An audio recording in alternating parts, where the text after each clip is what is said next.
గల గల జల జల కదిలింది గోదావరి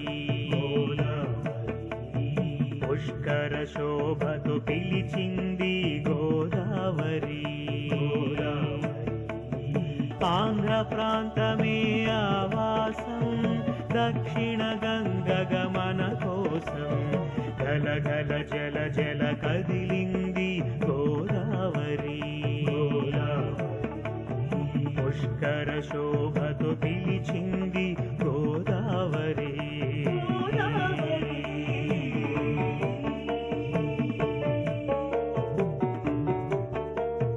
బ్రహ్మగిరులలో ఉద్భవించెను త్రయంబకేశుని గంగా పరుగులిడెను భద్రాచల రాముని పాదాలను కడగంగా జ్ఞాన సరస్వతి వీణా తంత్రుల నాదం గోదావరి ఇంద్రావతి మంజీర కిన్నెరల నేస్తం గోదావరి పచ్చని ప్రకృతి సొగసుల ఉరకల కెరటం గోదావరి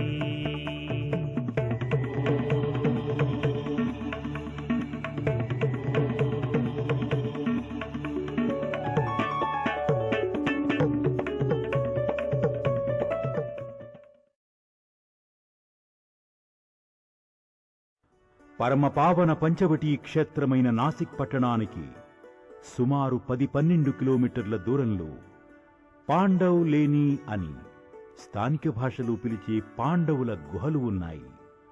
మరాఠాలో లేని అంటే గుహ అని అర్థం. చరిత్ర పట్ల, చారిత్రక కట్టడాల పట్ల ఆసక్తి గల భక్తులు నాసిక్ పట్టణానికి సమీపంలో గల ఈ పాండవ గుహలను దర్శించవచ్చు. ఇక్కడ మొత్తం 24 గుహలు ఉన్నాయి. ఈ గుహలలో కొన్ని ఖాళీగా ఉన్నాయి. కొన్నింటిలో ప్రాచీన శిల్పాలు, అందమైన నగిశీలతో కూడిన కళాత్మక చిత్రాలు కనిపిస్తాయి. నాసిక్ పట్టణంలోని ప్రముఖ యాత్రీ నివాసం ఈ ముక్తిధామం 1971లో జయారాంభాయి దయారాం చౌహాన్ అనే పారిశ్రామికవేత్త ఈ ధర్మశాలను నిర్మించాడు. ఈ భవనానికి ముక్తిధామం అని పేరు పెట్టడానికి కారణం ఇక్కడ వెలసి ఉన్న అనేక చిన్న చిన్న దేవాలయాలు.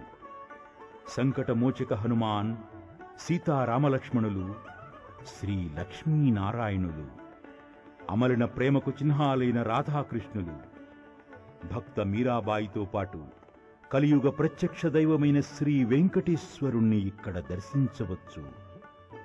ఇంకా అనేక దేవీ దేవతలను కూడా సందర్శించవచ్చు. వీటితో పాటు 12 జ్యోతిర్లింగాల నమూనాలను కూడా దర్శించవచ్చు. 160 గదులతో సువిశాలమైన ఈ ముక్తిధామాన్ని జేడీసీ చారిటబుల్ ట్రస్ట్ అనే సంస్థ నిర్వహిస్తోంది. ఇక్కడ బస చేసే యాత్రికులకు భోజన వసతి సౌకర్యాలను ట్రస్ట్ వారు అందిస్తున్నారు.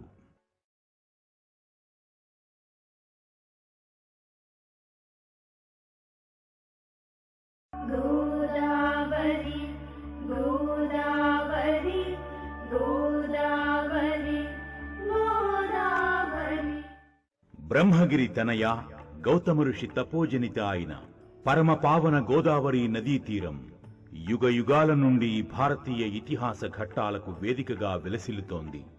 పురాణ కాలం నుండి ఆధునిక కాలం వరకు దేవదానవ మానవ జాతుల ప్రస్థానాలకు సజీవ సాక్ష్యంగా అలరారుతోంది.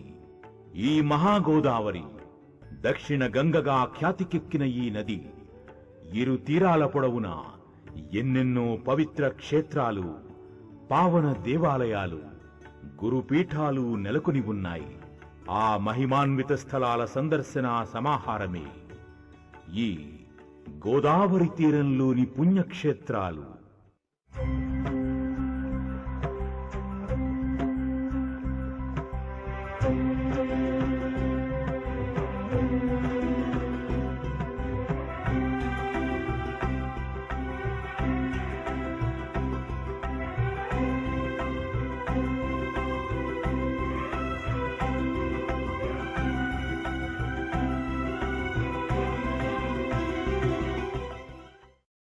గౌతమి గోదావరి తీరాన వెలసిన నాసిక్ క్షేత్రం రామాయణ కాలంలో పంచవటిగా, మహాభారత కాలంలో జనస్థానంగా ప్రసిద్ధికెక్కింది. శ్రీరాముడు శ్రీకృష్ణుని పాదధూళులతో పవిత్రమైన ఈ పట్టణానికి సుమారు 60 కిలోమీటర్ల దూరంలో వెలసిన మహిమాన్విత పుణ్యక్షేత్రం సప్తశృంగి క్షేత్రం. శ్రీ సప్తశృంగి నివాసిని వెలిసిన సప్తశృంగి క్షేత్రం దుర్భేద్యమైన సహ్యాద్రి పర్వత శ్రేణిలో వెలసి ఉంది.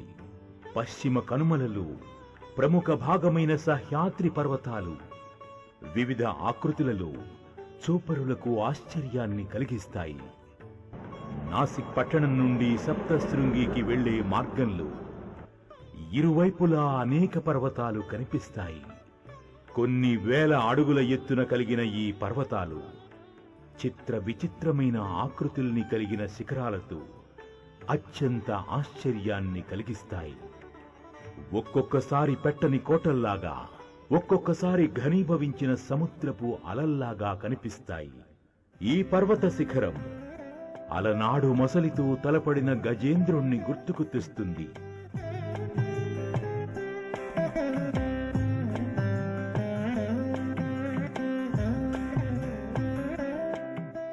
ఆ పక్కగా కనిపిస్తున్న పర్వత శిఖరాన్ని ఈ కోణంలో చూస్తే పాలకడలిలో పవళించిన శేషసాయిని పోలి దర్శనమిస్తుంది.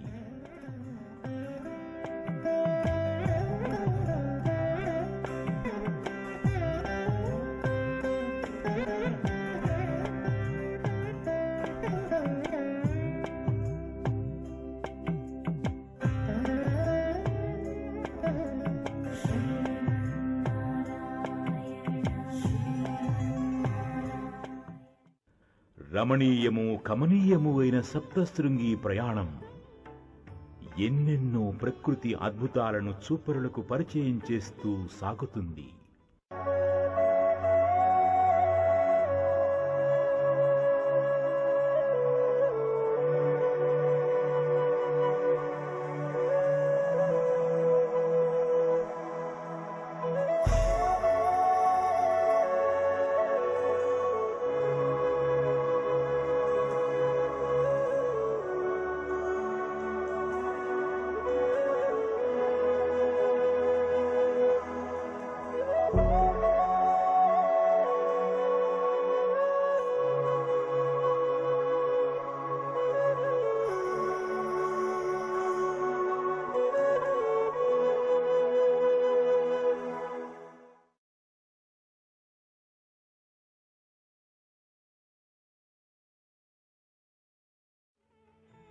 సప్తశృంగి మాత ఆలయానికి వెళ్లే మార్గంలో మొదటగా శ్రీ సిద్ధేశ్వర మహాదేవ్ మందిరం భక్తులకు దర్శనమిస్తుంది. ప్రాచీన మరాఠా నిర్మాణ శైలి అయిన హేమాడ్ పంథీ పద్ధతిలో నిర్మితమైన శ్రీ సిద్ధేశ్వర మహాదేవ మందిరం విశాలమైన ప్రాంగణంలో కొలువై దృగ్గోచరమవుతుంది. ప్రాంగణాన్ని దాటుకుని ఆలయంలోకి ప్రవేశించగా ఓ యజ్ఞకుండం దర్శనమిస్తుంది. మహాదేవునికి అభిముఖంగా ఆసీనుడై ఉన్న ఈ రజితవర్ణ నందీశ్వరుడు ధ్యానానికి, స్వామి భక్తికి నిలువెత్తు నిదర్శనమై నిలిచి దర్శనమిస్తాడు. మహాశివుణ్ణి దర్శించడానికి ముందు నందీశ్వరుణ్ణి దర్శించడం వల్ల భక్తులు ఏకాగ్రతను పొంది గర్భాలయంలోని స్వామిని నిశ్చలమైన మనస్సుతో దర్శించగలుగుతారు.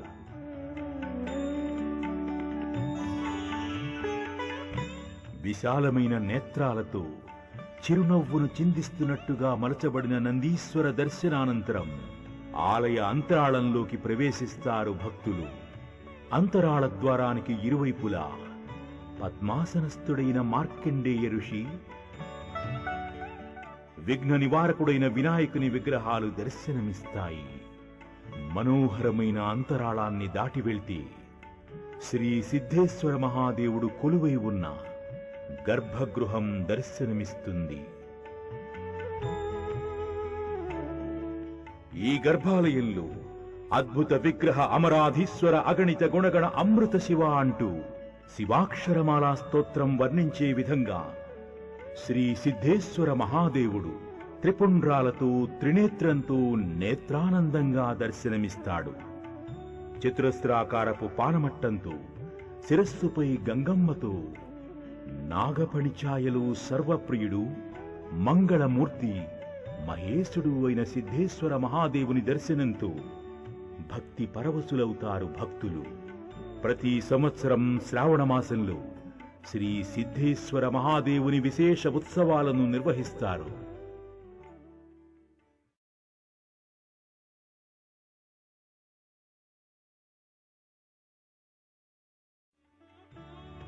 అత్యంత ప్రాచీనమైన శ్రీ సిద్ధేశ్వర మహాదేవ్ మందిరం వద్ద శివాలయ తీర్థం వెలసి ఉంది. విశాలమైన ఈ పుష్కరిణిలో 108 తీర్థాలు ఇమిడి ఉన్నాయని చెబుతారు. పరమ పవిత్రాలైన 108 కుండాల నుండి ఉద్భవించే జలాలు ఔషధీ గుణాలను కలిగి ఉండి చర్మరోగాలను నివారించే సామర్థ్యాన్ని కలిగి ఉన్నాయి. ఈ కారణం వల్ల నిత్యం ఎందరో భక్తులు ఈ పవిత్ర శివాలయ తీర్థంలో స్నానమాచరిస్తూ ఉంటారు. సప్తశృంగి పర్వత పాదం వద్ద వెలసిన ఈ పవిత్ర పుష్కరిణి వద్ద ప్రతి పౌర్ణమి నాడు, విశేషంగా దుర్గాష్టమి నాడు సప్తశృంగి అమ్మవారికి అభిషేకాన్ని నిర్వహిస్తారు. ఈ అభిషేకంలో శివాలయ తీర్థ జలాలనే వాడుతారు.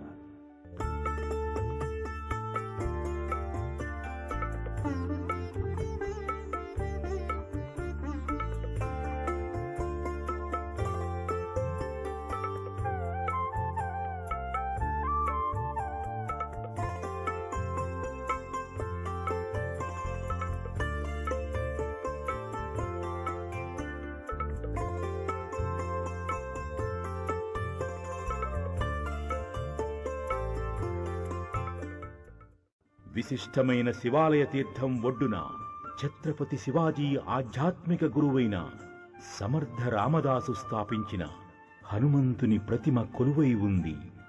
సింధూర వర్ణంలో రాజిల్లుతూ దర్శనమిచ్చే శ్రీ ఆంజనేయుణ్ణి భక్తులు దర్శించి పూజిస్తారు. మహారాష్ట్రలో ప్రముఖ యుద్ధకళ అయిన మల్లఖంబ్ క్రీడ ఈ హనుమంతుని మందిరం వద్దనే తొలిసారిగా ప్రదర్శించబడిందని స్థానిక ఐతిహ్యం తెలియపరుస్తోంది. అంజనీదేవి కొడుకు హనుమంతుడు సంజీవి తెచ్చినాడు సారె హనుమంతుడు. అంజనీదేవి కొడుకు హనుమంతుడు సంజీవి తెచ్చినాడు సారె హనుమంతుడు. అంజనీదేవి కొడుకు హనుమంతుడు. సమర్థ రామదాసుచే స్థాపించబడిన ఆంజనేయ ఆలయంతో పాటు శివాలయ తీర్థం ఒడ్డున వెలసిన అర్ధనారీశ్వర మందిరాన్ని కూడా దర్శిస్తారు భక్తులు.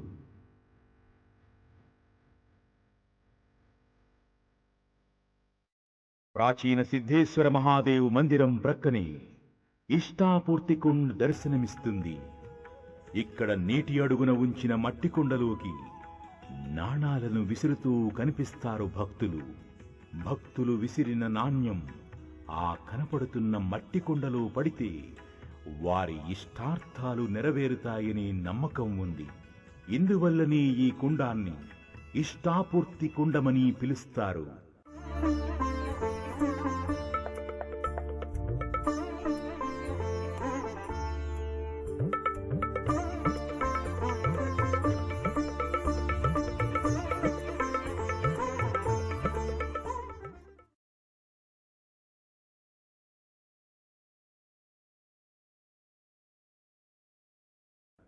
ఇక్కడికి దగ్గరలో గంగా జమునా కుండం ఉంది.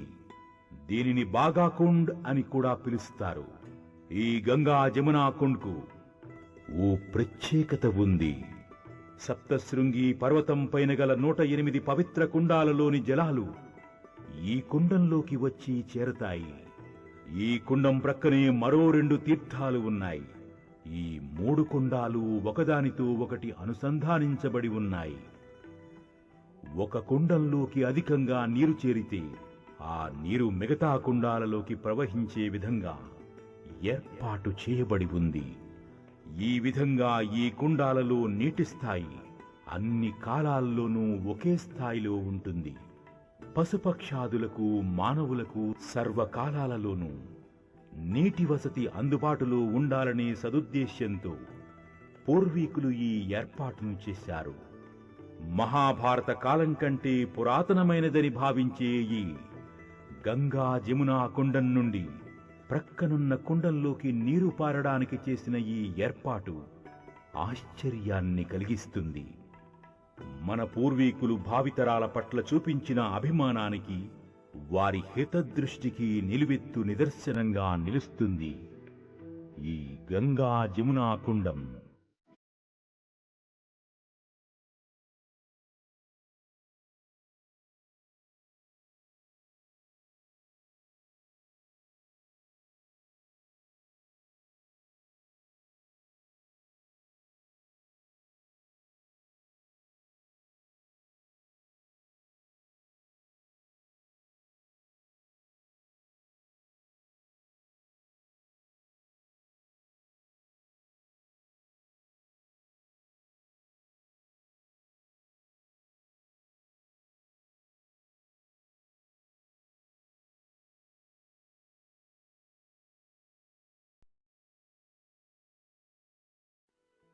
శ్రీ సిద్ధేశ్వర మహాదేవ మందిరానికి ఎదురుగా కనపడే ఈ పర్వతం మార్కండేయ పర్వతంగా ప్రసిద్ధికెక్కింది.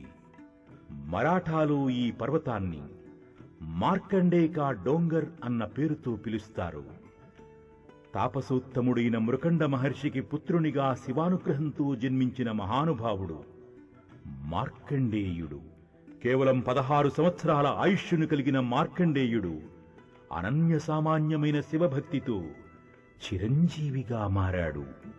నేటికి చాలా మంది తల్లులు తమ బిడ్డలు తుమ్మితే మార్కండేయ ఆయుష్షు అని దీవిస్తూ ఉంటారు. అలా దీవించడం వల్ల తమ బిడ్డలు దీర్ఘాయువులై, మాతా పితృభక్తి పరాయణులై, భగవద్భక్తిని కలిగి జీవిస్తారని దృఢ విశ్వాసం నేటికీ ఉంది. ఆ విధంగా మృత్యుదేవత అయిన యమధర్మరాజు విసిరిన మృత్యుపాశానికి శివనామమనే ప్రతి అస్త్రాన్ని సంధించి విజేతగా నిలిచిన ధీమంతుడు మార్కండేయుడు. శివపూజా దురంధరుడైన మార్కండేయుడు ఈ పర్వతాగ్రంపై అనేక సంవత్సరాల పాటు తపస్సును ఆచరించడం వల్ల దీనికి మార్కండేయ పర్వతంగా పేరు వచ్చింది. మహిషాసురుడని రాక్షసుడు ఈ ప్రాంతంలో భీభత్సాన్ని సృష్టించడాన్ని చూసిన మార్కండేయుడు విచలితుడయ్యాడు. ఈ పర్వత శిఖరంపై త్రైలోక్య జనని అయిన మహాశక్తిని అత్యంత భక్తి శ్రద్ధలతో ప్రార్థించాడు. ఆ మహారుషి ప్రార్థనను ఆలకించిన మహామాయ మహిషాసురుణ్ణి సంహరించింది. ఈ విధంగా లోక కళ్యాణ హేతువైన ఈ మార్కండేయ పర్వత దర్శనం వల్ల భక్తులకు శుభాలు సమకూరుతాయని ప్రతీతి.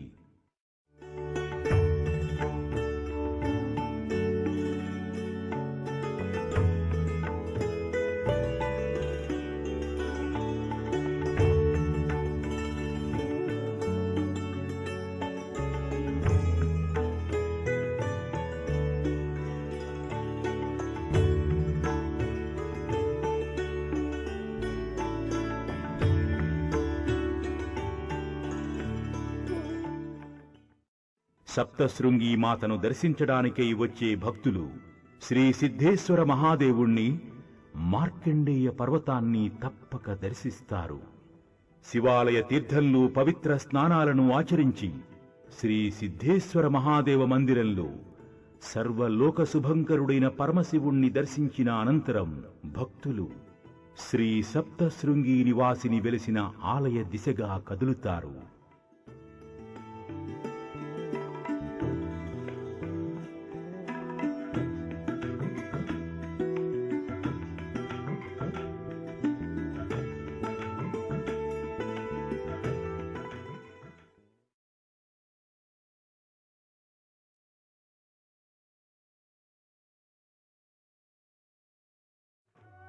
శ్రీ సప్తశృంగి మాతను దర్శించేందుకై తరలి వెళ్లే భక్తులకు మార్గమధ్యంలో సీత్ఖడా అనే ఇతిహాస ప్రసిద్ధమైన స్థలం దర్శనమిస్తుంది.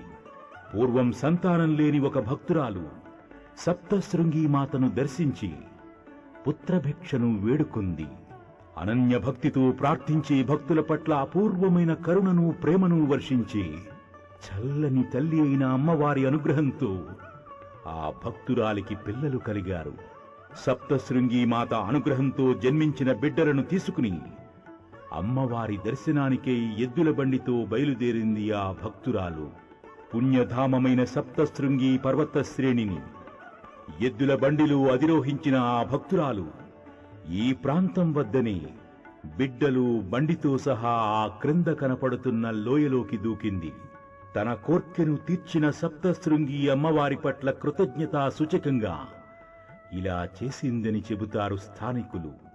కమలలోచని కరుణామయి అయిన అమ్మవారు బండిని గాలిలోనే నిలిపి భక్తురాలిని ఆమె బిడ్డలను కాపాడింది.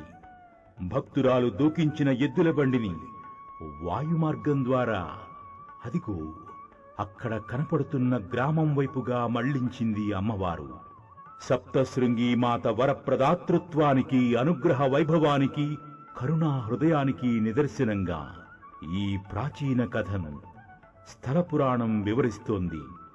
ఆనాడు ఈ భక్తురాలు లోయలోకి దూకించిన బండికి గుర్తుగా ఓ చిన్న చెక్క బండిని ఈ ప్రాంతంలో భక్తులు దర్శిస్తారు. సప్తశృంగి మాత దర్శనానికై వెళ్లే భక్తులందరూ ఈ సీత్ఖడా ప్రాంతాన్ని తప్పక దర్శించుకుని అమ్మవారి భక్త పరాధీనతను తలుచుకుంటూ పులకిస్తారు.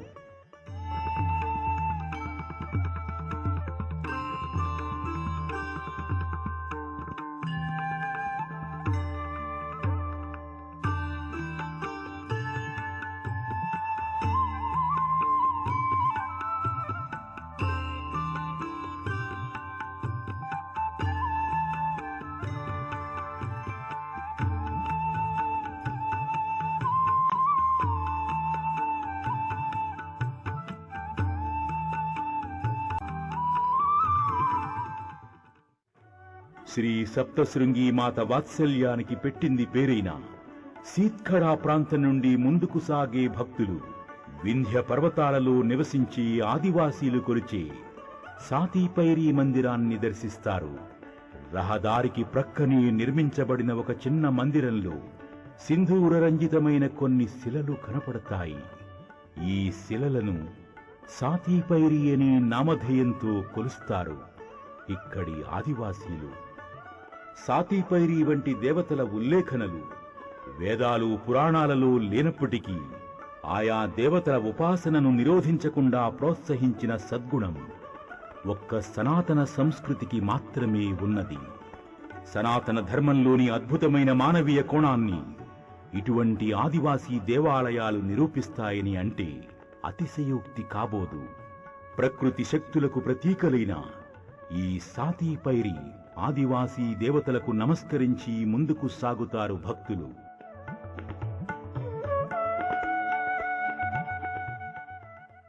ఋషి ముని జప తప సాధన కోసం తిరిగిన పుణ్య ప్రదేశం, గౌతముడే నడయాడిన తీరం, ఇటలాక్షుని కైలాసం. తేనెల తెలుగులో మహాభారతం అందించెను గోదావరి, ఆంధ్రసీమనే అన్నపూర్ణగా అలరించెను గోదావరి. నన్నయ తిక్కన కవి శ్రీనాథుల నెచ్చెలి గోదావరి.